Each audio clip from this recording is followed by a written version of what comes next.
He llevado una vida honrada y dedicada, y tengo mi propia casa, una vivienda decente. Además, cobro puntualmente una pensión del Estado de unos 1.400 euros al mes. ¿Creen que con eso se puede llevar una vejez sin envidias? Entonces, ¿por qué me encuentro cada noche sentado en el sofá del salón, suspirando ante la pantalla apagada del televisor? Llevo una vida que, según mis planes, debería ser perfecta. ¿Dónde se torció todo? ¿Hay alguien más entre ustedes que se sienta así? Con casa y pensión, pero inexplicablemente con la cuenta bancaria, siempre en números rojos, y con miedo a verle la cara a su propio hijo. La historia de hoy no es solo la historia de una familia ajena. Les contaré cómo mi esposa y yo, una pareja normal, fuimos empujados al borde del abismo, y qué decisión tomé al final. ¿Lo perdí todo, incluso la única casa que nos quedaba? ¿O conseguí milagrosamente recuperar la paz de mi vida diaria? Papá, dime la verdad, ¿soy tu hijo de verdad? Era la tarde del viernes pasado. Mi hijo, Javier, de 36 años, que tiene un bar-restaurante de comidas caseras en el centro de Valencia, irrumpió en casa sin avisar, y sin mediar palabra, empezó a gritar.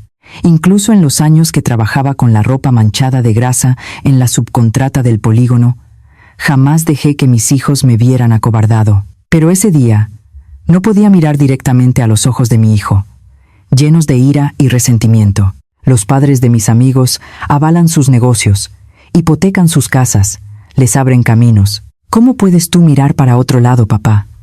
La voz de Javier estaba ya cargada de una rabia al borde del llanto. Yo sabía que el préstamo ICO de 35.000 euros que había pedido durante la pandemia lo tenía atrapado, que no podía ni cerrar el local y que se estaba desangrando pagando solo los intereses. Pero, ¿qué se suponía que debía hacer yo? Lo único que me quedaba después de la jubilación era este piso de 80 metros cuadrados donde vivimos, y la pensión de jubilación y complementos, que suman poco más de 1.400 euros entre mi mujer y yo. No es que no queramos ayudarte, Javi, es que de verdad que no tenemos la capacidad. Mi esposa, Carmen, que estaba escuchando a un lado, intervino con voz cautelosa. Carmen también había trabajado toda su vida como maestra de guardería, y ahora apenas podía caminar sin la faja debido a una hernia discal. Pero las palabras de mi esposa parecieron enfurecerlo aún más. De un manotazo, tiró al suelo el vaso de agua que había sobre la mesa del comedor. ¿Que no tenéis capacidad? ¿Y esta casa qué? Si pedimos un pequeño préstamo poniendo esta casa como aval, podré salvarme. Te digo que podré salir adelante. ¡Qué mala suerte tengo con mis padres! Ya os arrepentiréis, de verdad. Viendo la espalda de mi hijo mientras salía y cerraba la puerta de un golpe, me quedé inmóvil en el mismo sitio durante un buen rato. La luz del salón se reflejaba en los fragmentos de cristal roto del suelo, y me pareció un reflejo de mi propia vida. Me había dejado la piel trabajando como operario en la cadena de montaje de una subcontrata toda mi vida. Trabajaba horas extra y fines de semana mientras otros descansaban, y ahorré con uñas y dientes para comprar esta casa. Lo hice jurando que mis hijos no tendrían que oler a aceite y metal como yo. Pero ahora que estoy jubilado, ese hijo me mira con ojos de reproche. No hice más que vivir honradamente. ¿Por qué debo sentirme como un delincuente? Luego descubrí que el problema no era simplemente el fracaso del negocio de mi hijo. Había una trampa en ese número de 400 euros en el que mi esposa y yo confiábamos, y errores fatales que no se deben cometer al preparar la vejez. ¿Dónde fue que nos equivocamos? Ahora, con 68 años, yo, Antonio García, voy a comenzar este desgarrador relato sobre el momento en que mi vida se tambaleó por completo. Si me escuchan hasta el final, quizá encuentren la forma de proteger su propia jubilación. Desearía que mi error sirviera de escarmiento y que ustedes no tengan que pasar por lo mismo. Cuando recuerdo mi juventud, lo primero que me viene a la nariz es el penetrante olor a aceite y humedad. Trabajé durante 35 años en una subcontrata de componentes de automoción a las afueras de Valencia. Puede que otros no lo vieran como un gran sitio, pero yo le entregué mi juventud a ese lugar. Cada mañana, a las 7:30, me ponía el mono de trabajo y me plantaba frente a la cinta transportadora. Era un trabajo de levantar y bajar pesados trozos de metal cientos de veces al día. En esa época, creía que era un robot hecho de acero, Pensaba que con ponerme una pomada cuando me dolía algo y tomarme una copa al salir del trabajo, ya estaba curado. Cariño, no puedes volver a casa un poco antes hoy. Tu forma de andar ya no es la misma. Eran las palabras de preocupación que mi esposa, Carmen, me decía cada mañana al verme marchar. Carmen también se había pasado la vida lidiando con niños como maestra de guardería. Pasaba el día encorvada en esas sillas diminutas, así que su cuerpo tampoco estaba en buen estado. Pero ninguno de los dos podía parar. Solo pensábamos en ahorrar para pagar la universidad de nuestro único hijo y ayudarle a casarse. Pero, ¿saben? Cuando me di cuenta de que mi cuerpo ya no era el de antes, ya era demasiado tarde. Al cumplir los 60 y tantos, un dolor punzante, como una descarga eléctrica, me recorrió la pierna derecha. Al principio, pensé que era solo un músculo cargado, pero una mañana, al intentar levantarme de la cama, sentí que no tenía sensibilidad en la punta de los dedos del pie. En cuanto puse el pie en el suelo, caí desplomado. Fui al médico y al ver la resonancia, negó con la cabeza.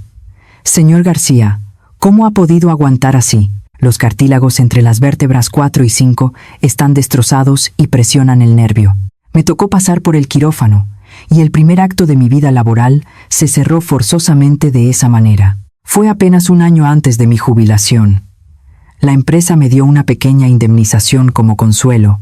¿Pero de qué sirve? Cuando salía de la fábrica donde había trabajado toda mi vida, sintiéndome como si estuviera huyendo, el mundo se me vino encima. Lo único que me quedaba era un piso viejo valorado en unos 250.000 euros y una hernia discal que me dificultaba hasta cuidar de mí mismo. Y el problema no terminó ahí. Mientras yo estaba en casa recuperándome de la operación, la salud de mi esposa, Carmen, también empeoró drásticamente. Supongo que forzó demasiado su cuerpo al cuidarme y al hacer las tareas de casa después de dejar su trabajo de maestra. Al final, a mi esposa le diagnosticaron la misma hernia discal que a mí. Acabamos los dos sentados en el salón con nuestra faja puesta y solo mirarnos nos hacía llorar. ¿Para qué queríamos hacernos ricos si nos destrozábamos el cuerpo de esta forma? Esa frase que dijo mi esposa, mirando al techo, se me clavó en el alma. En aquel momento, lo que más miedo me daba no era el dolor, sino la angustia económica. Cuando trabajaba, ganaba más de 2.500 euros al mes, pero al cortar ese flujo de ingresos, el mundo parecía haberse detenido. La única suerte que teníamos es que entre los dos cobrábamos la pensión de jubilación y los complementos, que sumaban unos 400 euros. Bueno, los niños ya son mayores y tenemos casa, así que con 1.400 euros nos da para ir tirando. En aquel momento, de verdad que lo creía, o mejor dicho, me obligaba a creerlo para no caer en la desesperación. Pero luego descubrí que 1.400 euros en la vejez y con problemas de salud son cualitativamente diferentes a 1.400 euros cuando trabajas. Los agujeros inesperados empezaron a aparecer por todas partes. Para empezar, el coste mensual de las medicinas y la rehabilitación era considerable. Aunque teníamos algunos seguros de salud contratados cuando éramos jóvenes, eran de tipo renovable y las primas se habían disparado. Y a la hora de usarlos, ¿cuántas cláusulas y exclusiones? Cada visita al médico se tragaba fácilmente el sueldo de un día. Me di cuenta de que mi cálculo de gastos de jubilación no incluía las variables del cuidado y el envejecimiento. Aún así, mi esposa y yo aguantamos. Nuestro único objetivo es no ser una carga para nuestro hijo, Javier.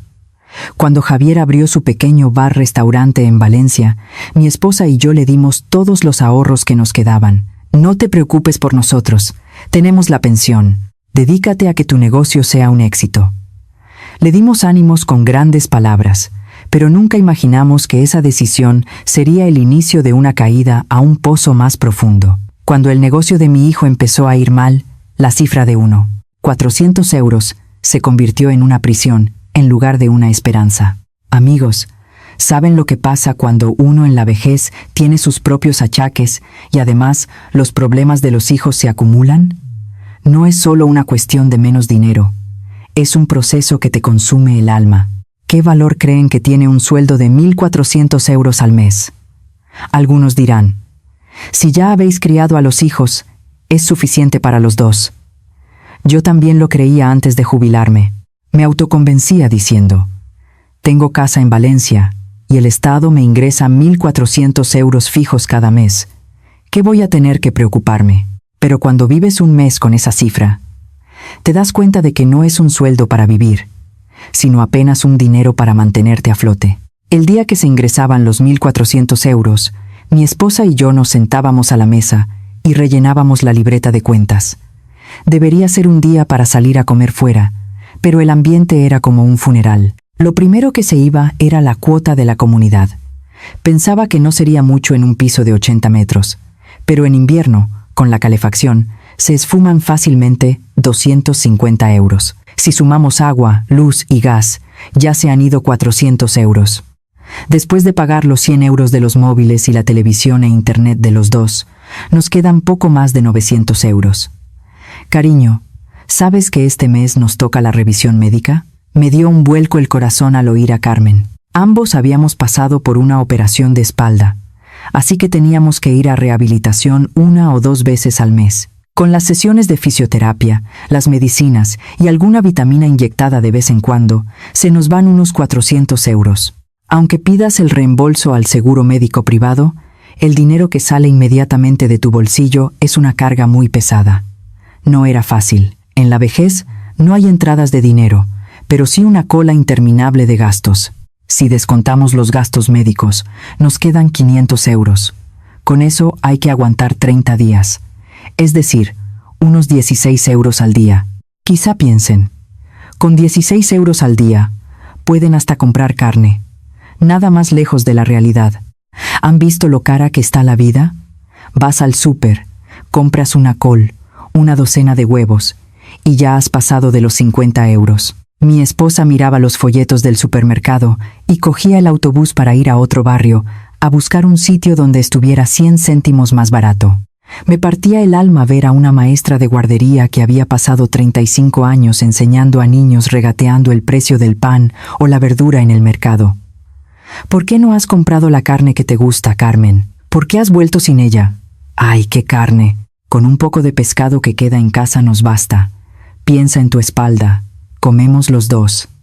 Mi esposa me sonreía al decirlo, pero sabía que por dentro estaba sufriendo. Así fue como, mirándonos de reojo, fuimos eliminando la proteína de nuestra mesa. Pero el problema principal no era la comida. Lo que fue completamente inesperado fue el gasto social. Al acercarnos a los 70, no dejaban de llegarnos avisos de bodas y funerales. Cuántas ceremonias familiares y de conocidos. La boda del hijo de un compañero de fábrica, el funeral de los padres de un amigo del pueblo. Cada vez que íbamos, eran 50 euros mínimo. Y si era alguien cercano, 100 euros. Con que se juntasen 3 o 4 eventos en un mes, se nos iba la mitad de nuestro presupuesto de comida.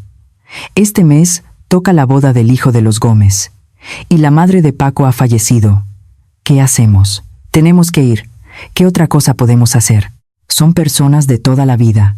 No ir sería una descortesía, pero ir es preocuparse por el arroz de mañana.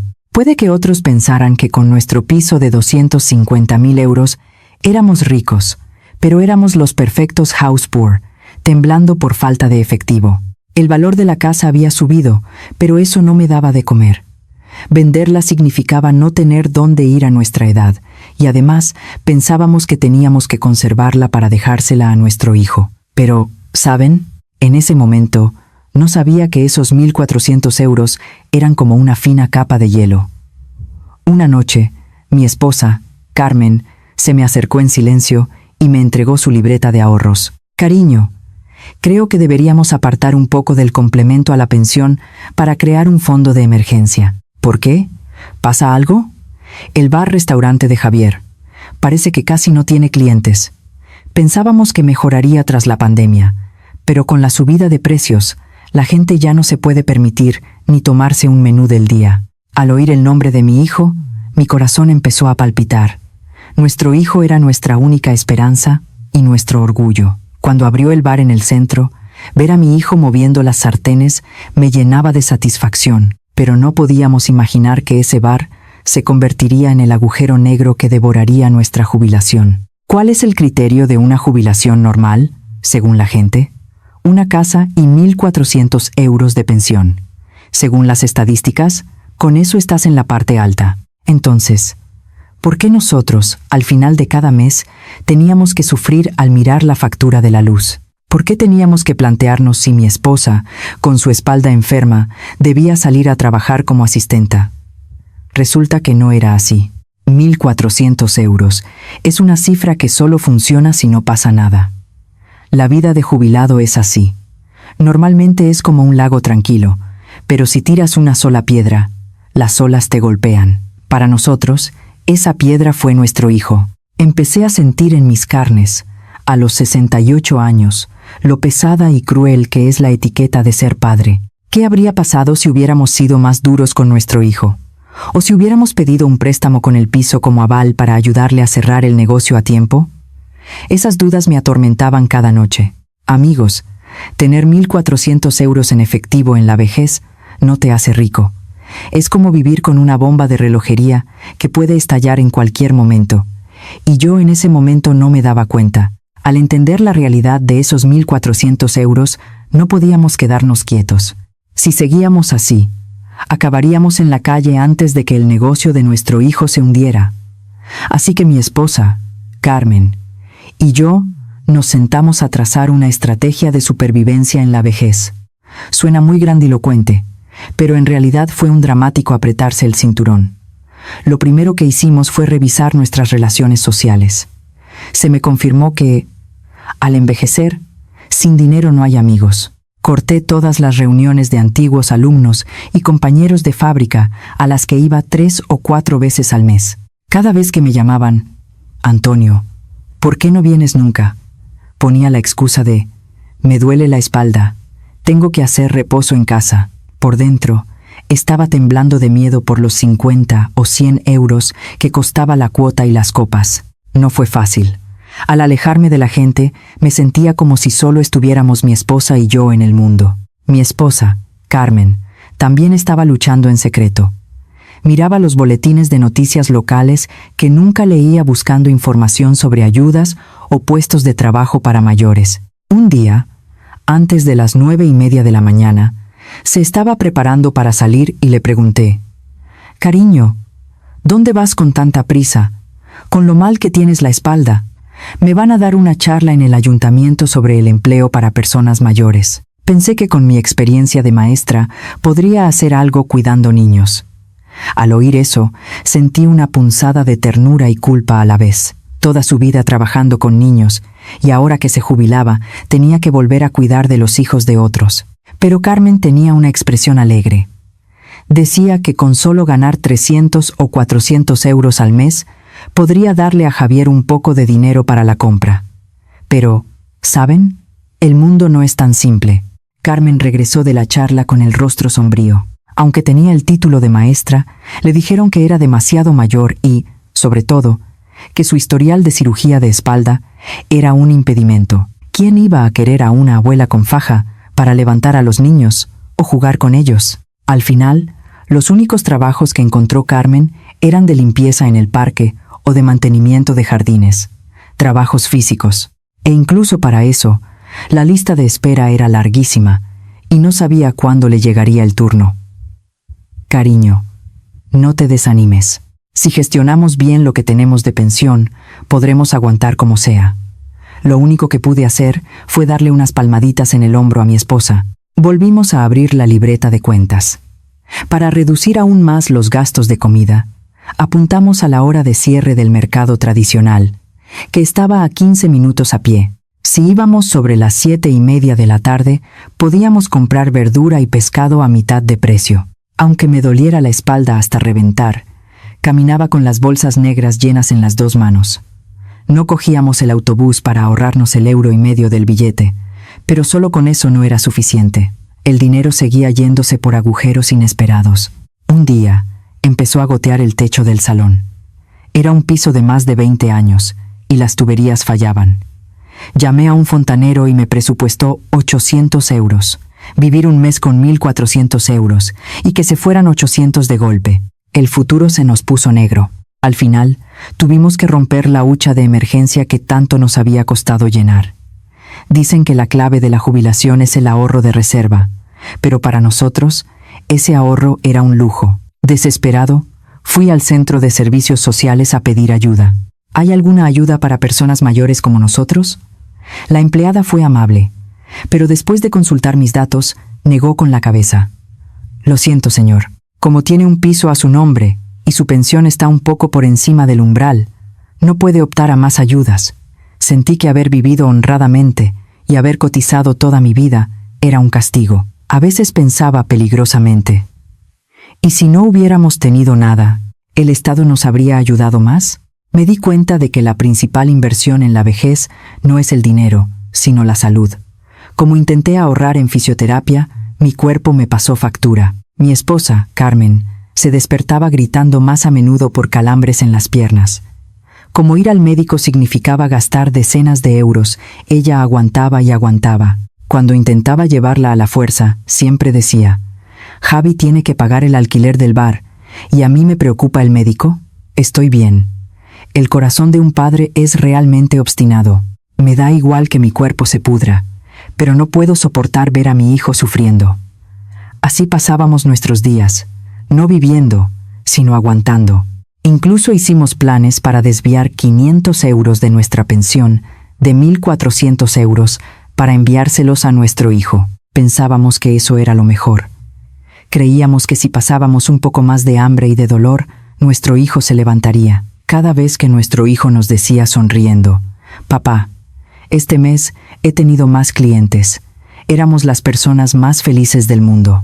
Esa pequeña noticia era el motor que nos hacía seguir adelante. Pero aún nos quedaba algo por descubrir, una ola gigantesca que no habíamos visto venir. No vimos la verdad que se escondía detrás de la voz alegre de nuestro hijo, o tal vez no quisimos verla y cerramos los ojos a propósito. No podíamos ni imaginar lo fácil que se derrumbaría la frágil paz que construimos con 1.400 euros. Qué voluble es el corazón humano. A pesar de llevar una vida asfixiante con 1.400 euros de pensión, con solo oír que el negocio de mi hijo iba mejor, toda la miseria se disolvía como nieve al sol. Fue un fin de semana. Ahorrando el dinero del autobús a Valencia, mi esposa y yo fuimos por fin al bar-restaurante de nuestro hijo, Javier. Al entrar, el olor a comida y el ruido de las sartenes al chocar nos dieron una alegría indescriptible. «Papá, madre, ¿qué hacéis por aquí?» Ver a mi hijo salir con su ropa de cocinero blanca, sudando, me emocionó profundamente. Antes se le veía demacrado por la falta de negocio, pero ese día tenía buen color. Había 3 mesas ocupadas en el comedor y no dejaba de sonar el timbre de los pedidos para llevar. Javier nos sentó en la mesa de la esquina y nos trajo la comida más rica del mundo. Ahora que hay obra cerca, hay mucho movimiento a la hora de comer. «Ya no tenéis que preocuparos, papá». Al oír eso, el tenedor que sostenía se me cayó al suelo. Mi esposa, Carmen, que estaba a mi lado, ya tenía los ojos llorosos y ni siquiera podía comer. Pensé: el dolor de ahorrar en medicinas y comprar en las rebajas del súper ha merecido la pena. Ser padre es así. Aunque pases hambre, te sientes lleno con solo ver a tu hijo comer. Ver que a tu hijo le va bien es la mejor medicina en la vejez. Ese día, mi hijo sacó 10 billetes de 10 euros y me los metió en el bolsillo. «Toma, para que gastéis. Me gustaría daros más, pero de momento es lo que puedo». Intenté rechazarlo, pero él insistió. En el autobús de vuelta a casa, acaricié una y otra vez esos billetes de 10 euros. Esos 100 euros no eran solo dinero. Eran la prueba de que nuestro hijo se había levantado, la señal de que nuestra miseria había terminado. «Cariño, ya no tendremos que preocuparnos por pagar la prima del seguro médico». Mi esposa, Carmen, suspiró aliviada mirando por la ventana. Yo asentí y le di la razón. En cuanto llegamos a casa, nos pusimos a hacer las cosas que habíamos aplazado. Lo primero fue reservar hora para la fisioterapia de mi esposa. Prometimos que iríamos al médico como es debido, en lugar de ir solo una vez a la semana para no gastar. Además, con el dinero que nos dio nuestro hijo y un poco más de nuestra pensión, empezamos a buscar más información sobre ayudas que pudieran beneficiar a nuestro hijo. No era suficiente. Empezamos a soñar más en grande. Si Javier se esfuerza tanto, ¿no crees que con un pequeño empujón se asentará pronto? La propuesta de mi esposa me hizo dudar. El préstamo inicial de 35.000 euros que pidió mi hijo al abrir el negocio siempre había sido una carga para mí. Me dolía el pecho al oír que la subida de los intereses le hacía pagar cientos de euros al mes. Incluso pensé en pagar automáticamente el interés del préstamo de mi hijo con parte de nuestros 1.400 euros de pensión. Supongo que es el mal de ser padre. Aunque nosotros llevamos faja por el dolor de espalda y apenas llegamos a fin de mes, en cuanto vemos un atisbo de mejora en la vida de nuestro hijo, dejamos de lado nuestro propio cuerpo y solo pensamos en cómo darle más. Esa noche, acaricié por un largo rato la escritura de propiedad de nuestro piso de 80 metros en Valencia. El pensamiento peligroso de, si pido un préstamo con el piso como aval para saldar la deuda de mi hijo, qué libre se sentiría Javier para trabajar. No se me iba de la cabeza. En ese momento, no sabía que ese era el cáliz envenenado más letal de mi vida. Pero en ese entonces, éramos felices. Cada mañana me levantaba con la esperanza de, seguro que hoy hay muchos clientes en el bar de nuestro hijo. Cuando me encontraba con los vecinos, ya no sentía vergüenza. Me decían, Antonio, qué bien le va a tu hijo, ¿no? ¿Qué suerte has tenido con él? Me sentía en la cima del mundo al oír sus halagos. Sentía que el orgullo de 35 años de trabajo en la cadena de montaje, derrumbado por la hernia discal, se reconstruía con el éxito de mi hijo. Cariño, el mes que viene vamos a comprarle algo de comida a Javier. Se le ve muy delgado. Sí, vamos el día que nos ingresan la pensión y hacemos la compra. Y esta vez compramos también esa carne que te gusta. Hablábamos sonriendo, como si todos los problemas hubieran terminado. La presión de los 400 euros y el dolor de espalda eran insignificantes ante la droga de esa esperanza.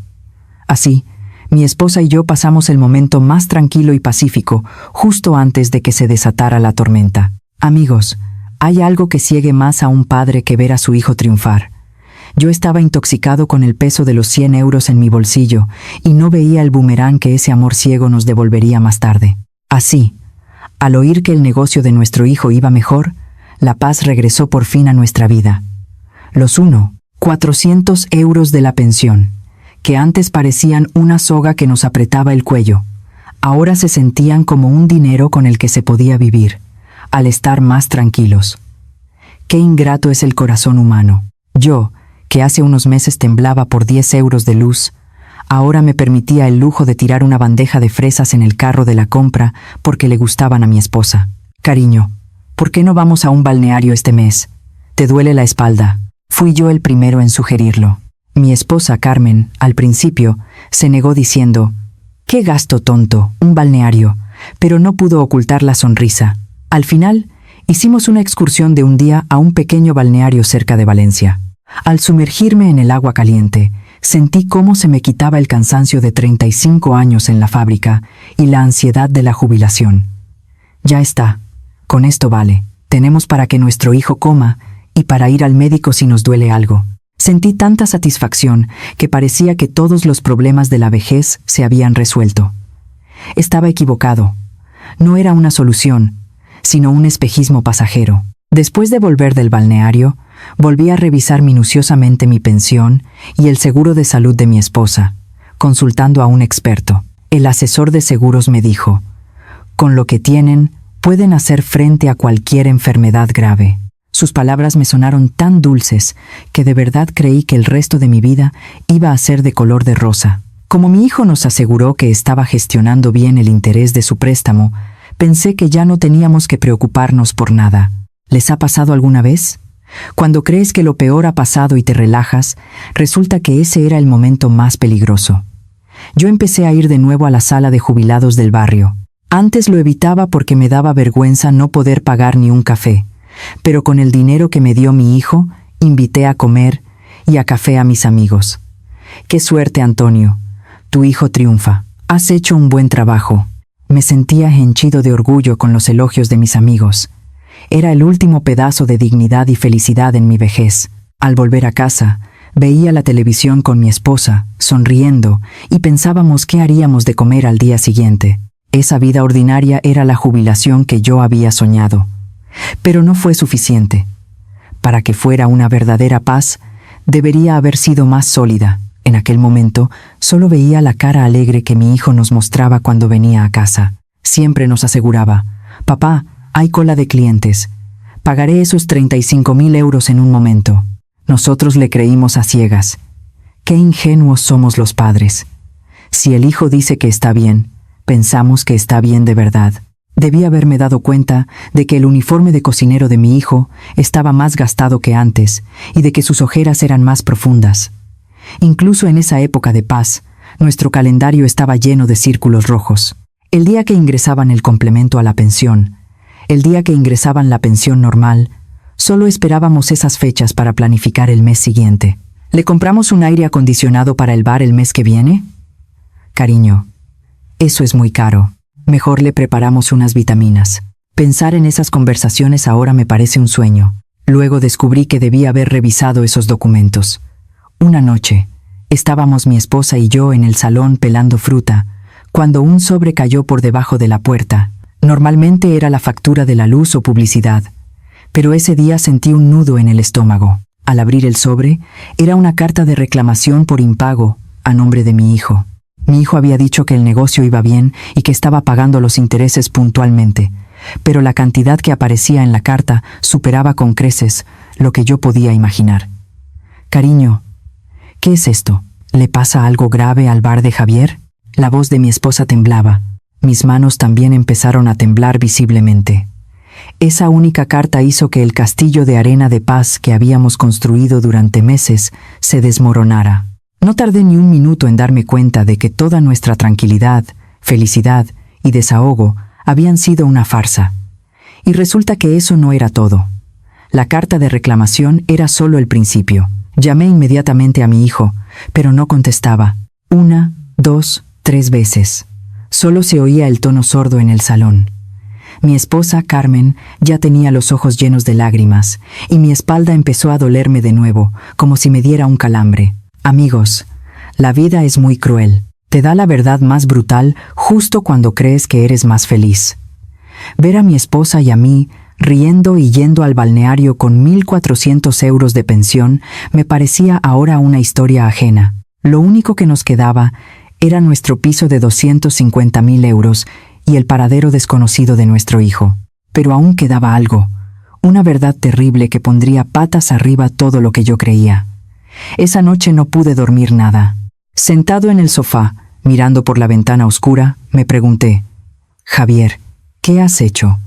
Y yo, tu padre, ¿por qué no sabía nada? La calma antes de la tormenta había terminado, y ante mí se presentaba el túnel más oscuro y largo de mi vida.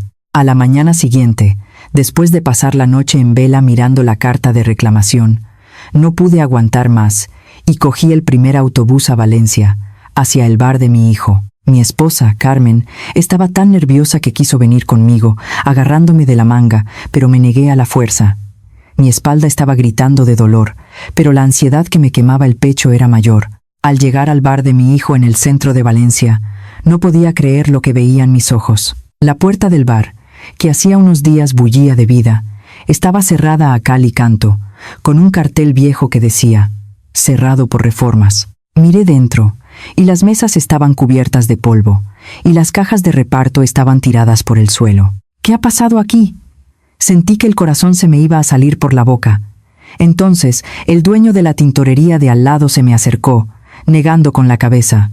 «Usted es el padre de Javier. ¿El dueño? Llevo más de una semana sin ver al chaval. El casero le ha puesto una demanda de desahucio porque debe 6 meses de alquiler. ¿Y usted no sabía nada?» En ese momento me quedé en blanco, y el suelo empezó a dar vueltas. Mi hijo me había asegurado que el negocio iba bien. ¿De dónde sacó esos 100 euros que me metió en el bolsillo hace unos días? Empecé a llamar a mi hijo una y otra vez como un loco. Después de decenas de intentos, por fin conseguí contactar con él, pero la voz de mi hijo no era la de mi hijo fuerte y responsable. Era un sonido de bestia, roto por la borrachera. «Papá, lo siento. Quería matarme de verdad. Pero el problema vino después. La verdad que mi hijo ocultaba era mucho más espantosa de lo que yo había imaginado. Cuando por fin encontré a mi hijo y fui a su piso de alquiler a las afueras de Valencia, se arrodilló ante mí, llorando a gritos. Resultó que los 35, 0,000 euros del préstamo ICO ya habían tocado fondo, y para mantener el bar a flote, había recurrido a tarjetas de crédito de segunda fila y a prestamistas a alto interés. La deuda había ascendido a más de 100.000 euros. La imagen de optimismo que nos había mostrado era una actuación falsa para mantener la dignidad ante sus padres. «Estás loco. ¿Cómo te metes en una deuda tan grande sin decirnos nada?», grité, y mi hijo golpeaba el suelo con la cabeza, llorando. En ese momento, también supe que la gente que veía en el bar era el resultado de promociones con precios absurdos para atraer clientes, y que en realidad, cuanto más vendía, más perdía. Cuando me enteré de que los 100 euros que me dio eran parte de un préstamo de usura, sentí que ese dinero era una cuchillada en mi propia carne.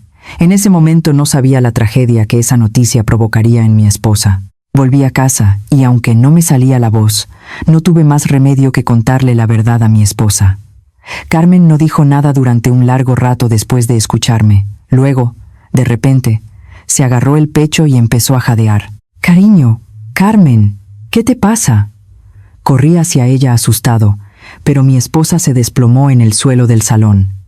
El estrés extremo había golpeado el cuerpo ya debilitado de mi esposa. La llevamos a urgencias y le diagnosticaron síntomas de parálisis por el shock, y que su espalda operada había recaído, necesitando hospitalización inmediata. La jubilación de mi esposa y mía, con la que soñábamos con 1.400 euros, se había convertido en un infierno en solo un día. Cuando lo vives, te das cuenta de que lo más aterrador no es el dinero, sino la desesperación humana. Las facturas del hospital empezaron a llegar, sumando cientos de euros al día. Teníamos seguro, pero nos dijeron que no cubrían nada por ser enfermedades preexistentes. Mi hijo tenía el teléfono apagado, y yo estaba sentado solo en el pasillo del hospital, sintiendo que hasta el sonido de los pasos de las enfermeras me ahogaba. Amigos, ¿de qué sirve tener un piso de 250.000 euros si no tengo 5.000 euros en efectivo para pagar la operación de mi esposa? Esa noche subí a la azotea del hospital y miré las luces de Valencia. Pensé, entre tantas luces, no hay ni una que me dé la mano, y me sentí tentado de saltar. Pero no terminó ahí. Aún quedaba algo. Una terrible verdad que haría tambalear todo lo que yo creía.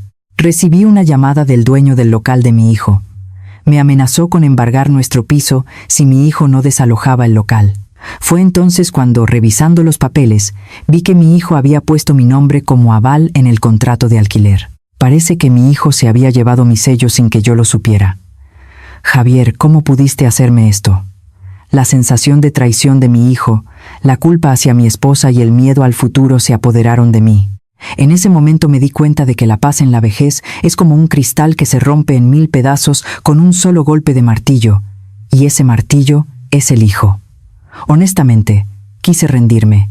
Pensé que sería más fácil cerrar los ojos y dejarlo todo, pero no podía soltar la mano de mi esposa, que luchaba por su vida en la cama del hospital.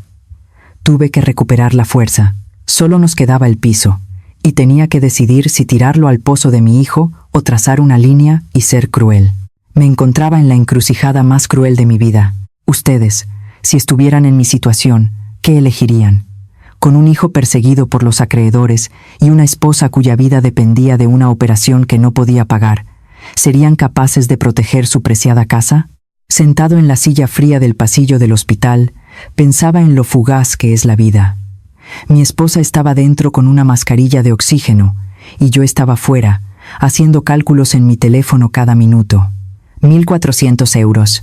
Esa cifra que antes era un muro que nos protegía, ahora se sentía como una burla. El pago provisional de la hospitalización y la operación de mi esposa era de 4.800 euros. Además, si no contrataba a un cuidador, tenía que quedarme a su lado, pero mi espalda también me impedía levantarla.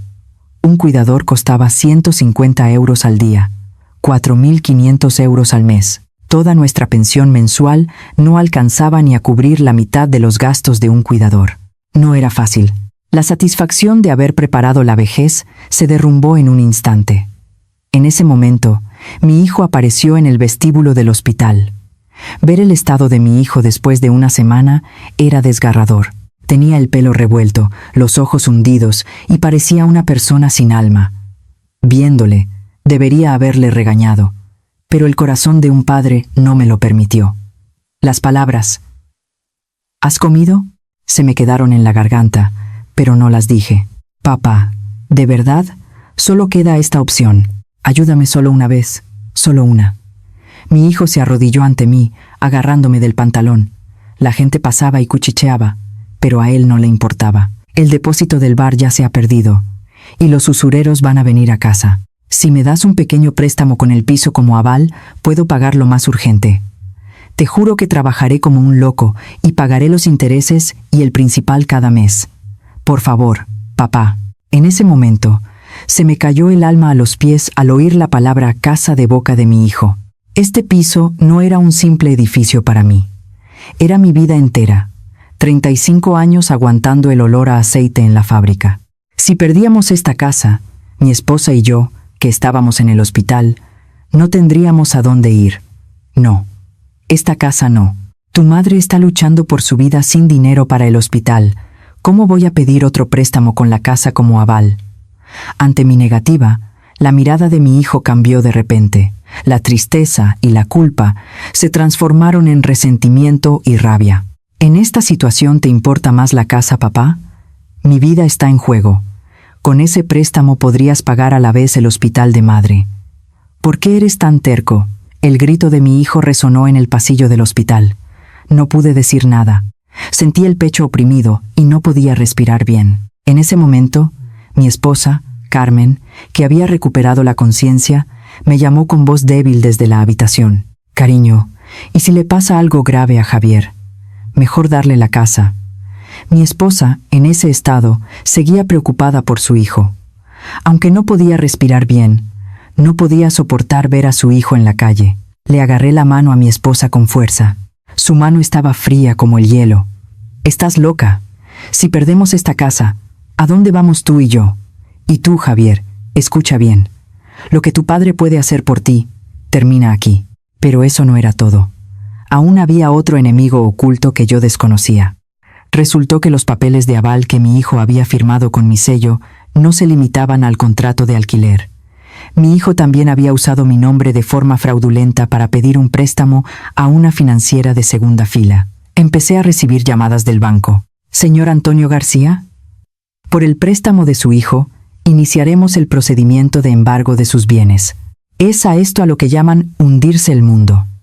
Todo lo que había construido en mi vida se estaba desmoronando como un castillo de arena por el error de mi hijo, y yo no podía hacer nada. Esa noche me senté en la escalera de emergencia del hospital y lloré en silencio.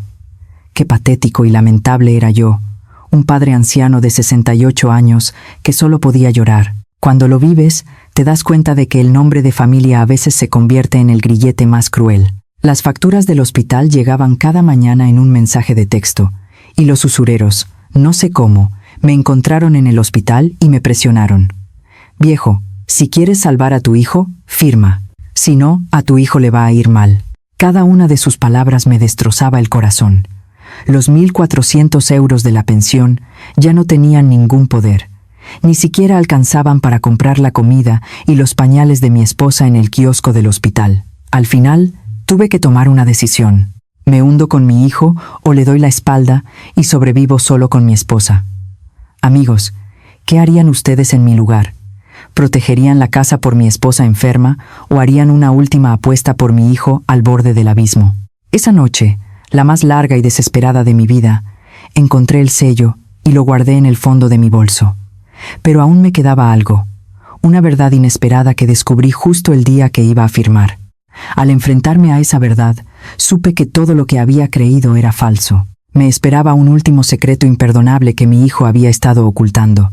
Era la mañana del día que iba a firmar los papeles del préstamo con aval hipotecario para mi hijo. Fui al piso de alquiler de Javier para revisar si quedaba algún documento. Mi hijo se había marchado a prisa diciendo que iría primero al banco, y en la habitación vacía encontré un maletín viejo. Lo abrí pensando que igual contenía la contabilidad del bar, pero estaba lleno de documentos extraños que nunca había visto. Había volantes de préstamos rápidos y decenas de pagarés con nombres de usureros. Pero entre esos documentos había uno que me hizo dudar de mis ojos. Resultó que no era eso. El fracaso de mi hijo no fue solo por la pandemia. Ese documento era un extracto de operaciones de una web de inversión en el extranjero, de criptomonedas o de bolsa.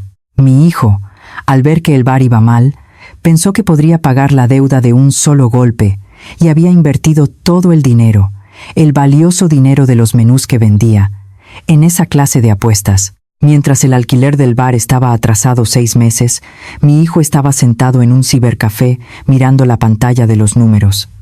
«Maldito seas. ¿Cómo has podido hacerme esto?» Sentí que el corazón me iba a explotar.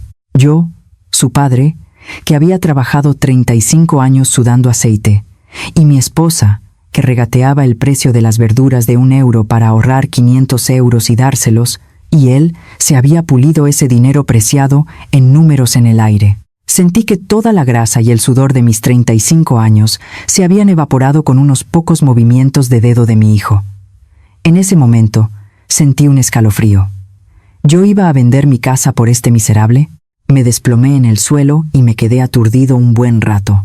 Entonces, mi móvil empezó a sonar de forma frenética. Era del hospital donde estaba mi esposa, Carmen. «Señor García, la paciente Carmen López ha empeorado drásticamente. Tenemos que trasladarla a la UCI de inmediato». Corrí hacia el hospital como un loco. Mi esposa estaba conectada al respirador, mirando al techo con los ojos vacíos. El médico me dijo que presentaba síntomas de accidente cerebrovascular debido al estrés extremo. Necesitaba cuidados intensivos inmediatos, pero el problema era el dinero. No era fácil. Me di cuenta de que estar enfermo en la vejez es un delito. Además de los 150 euros diarios del cuidador y los gastos de UCI y tratamientos no cubiertos, la administración del hospital me dijo que si no pagaba la factura pendiente de 8.000 euros, el siguiente tratamiento sería difícil. Yo solo tenía la cuenta vacía, esperando el ingreso de la pensión. «Cariño, perdóname, por no ser un buen marido, te he provocado esto». Lloré agarrando la mano delgada de mi esposa. Ella, en lugar de contestar, derramó una lágrima con dificultad. En ese momento, mi hijo apareció al final del pasillo del hospital. Parecía que venía a regañarme por no haber ido al banco. En cuanto vi la cara de mi hijo, le di una bofetada con todas mis fuerzas. «¿Qué es todo esto que hay en este maletín? ¿Esto era el capital de tu negocio del que me hablabas?» Tiré los documentos en el pasillo. Mi hijo se quedó en shock un momento, pero luego su cara se encendió y me gritó: «Lo hice para salvarme». ¿Cuándo iba a pagar toda esa deuda con un bar de comidas para empezar a ser un buen hijo? ¿Te parece esto importante ahora, papá? Si no firmas ahora, te juro que los usureros me matarán. Quise rendirme. Se me erizó la piel al pensar que había criado a un monstruo en lugar de a un hijo. Un padre y un hijo peleando en el pasillo del hospital. La gente cuchicheaba y las enfermeras vinieron a separarnos. En ese momento me di cuenta de algo. Si yo, hasta el final, protegía a mi hijo y avalaba ese préstamo con la casa, mi esposa y yo solo tendríamos una opción: morir de hambre en la calle. Los 1.400 euros de la pensión se irían a pagar los intereses de mi hijo, y mi esposa enferma no podría ir a un geriátrico y tendría que aguantar sin calmantes en un cuarto frío. Tomé una decisión. Tenía que romper yo mismo esta cadena infernal. Pero eso no fue todo. Aún quedaba algo. Mi hijo, al ver mi mirada decidida, empezó a reír como un loco. «Papá, ¿crees que soy tonto? Ya he rellenado todos los poderes con tu sello. Aunque no vengas hoy, la financiera ya ha terminado de revisar los documentos. ¿Es así como se siente que el mundo se derrumba? Cuando la recompensa de una vida de trabajo honesto es la traición de mi hijo más querido, no encontraba ninguna razón para seguir viviendo como ser humano. Amigos, ¿saben lo peligroso que es apostar toda tu jubilación por un hijo? Un hijo puede ser la esperanza de los padres, pero a veces se convierte en un monstruo que devora su vejez en vida. Ahora tenía que prepararme para la última batalla, una lucha desesperada para proteger mi piso, mi esposa y mi dignidad restante. Al oír que mi hijo había rellenado los poderes con mi sello, sentí que algo se rompía dentro de mí. Quizá fuera la última esperanza que tenía en mi hijo, o la última obstinación como padre. Corrí como un loco a la comisaría y a esa entidad financiera. El miedo de que fuera demasiado tarde me invadió, pero solo pensaba: Si me detengo ahora, se acabó. Le entregué mi DNI al empleado de la ventanilla y grité con voz temblorosa.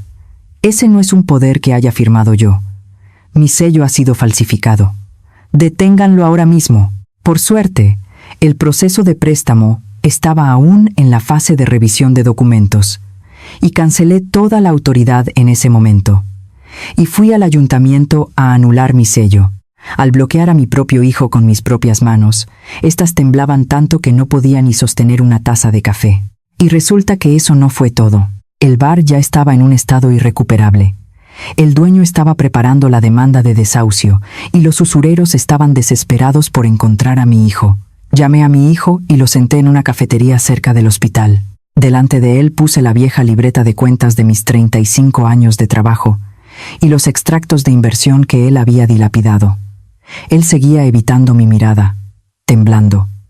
Javier, cierra el bar.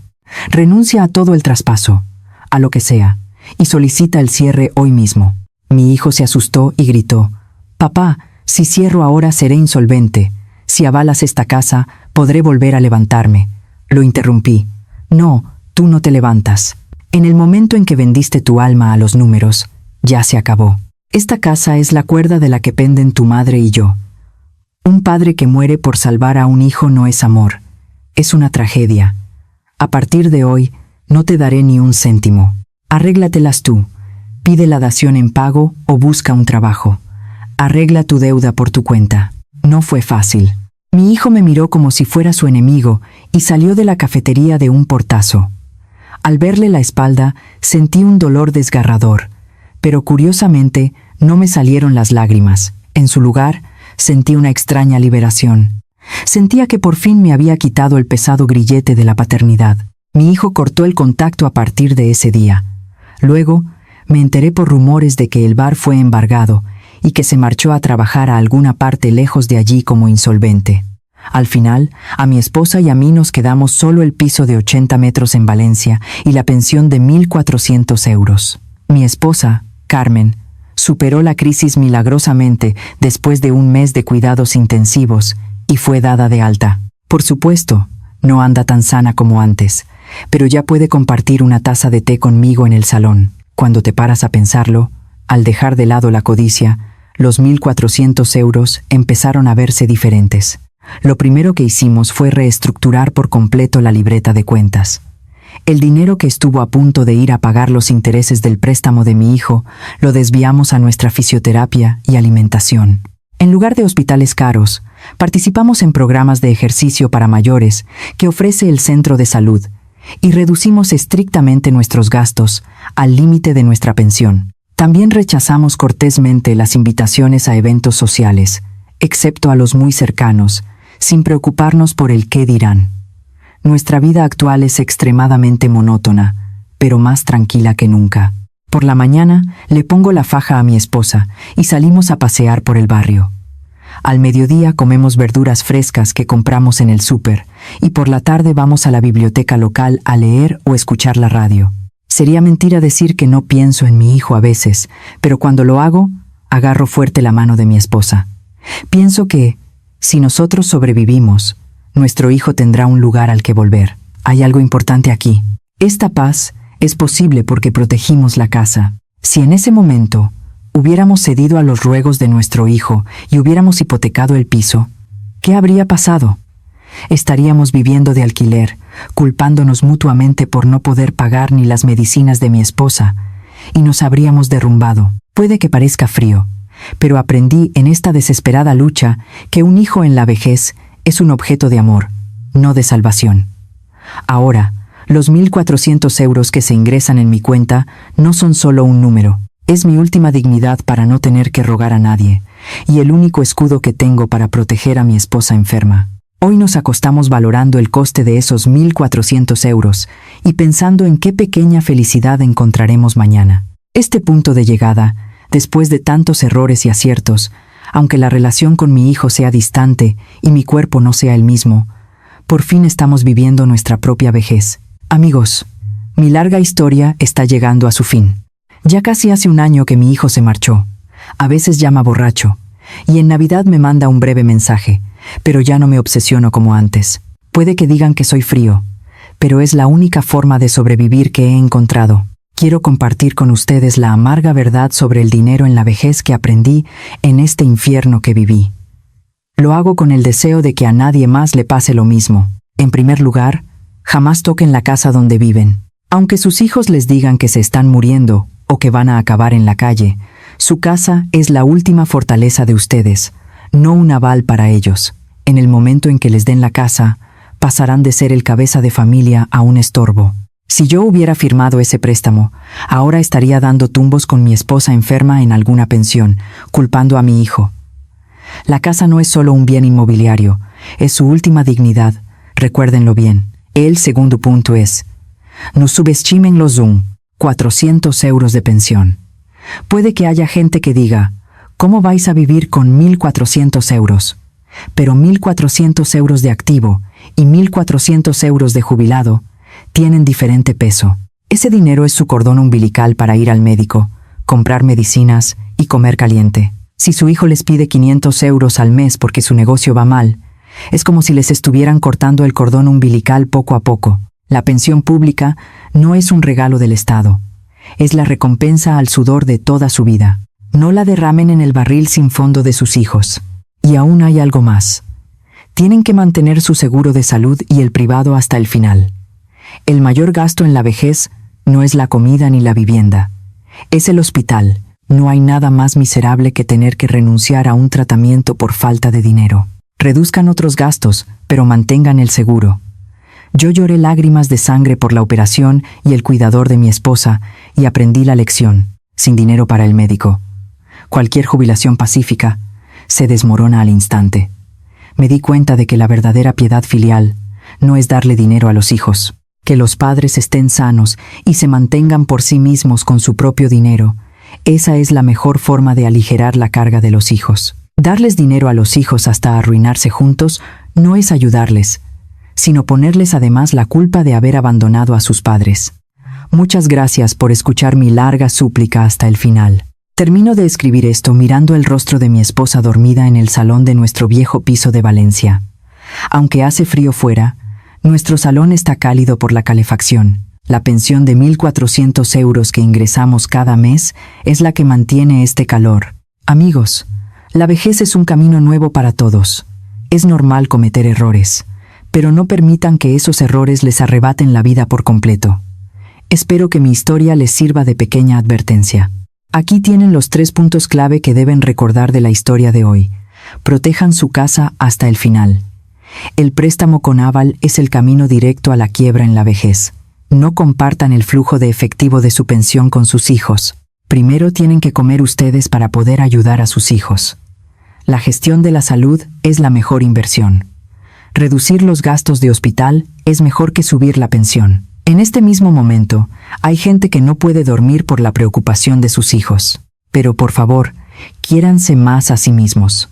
Cuando ustedes son felices, sus hijos tienen un lugar al que volver. Si esta historia les ha sido de alguna ayuda, por favor, denle a me gusta y suscríbanse. Su apoyo es una gran fuerza para personas mayores como yo. Si tienen una preocupación similar, déjenla en los comentarios. Compartirla hará que el peso sea un poco más ligero. Si tienen un amigo que esté pasando apuros con la jubilación, por favor, compartan este video. Su gesto puede salvar una casa y una vejez valiosas. Volveré con historias más honestas y realistas. Que tengan un día saludable y protejan sus valiosos 1.400 euros. Ha sido Antonio García. Gracias.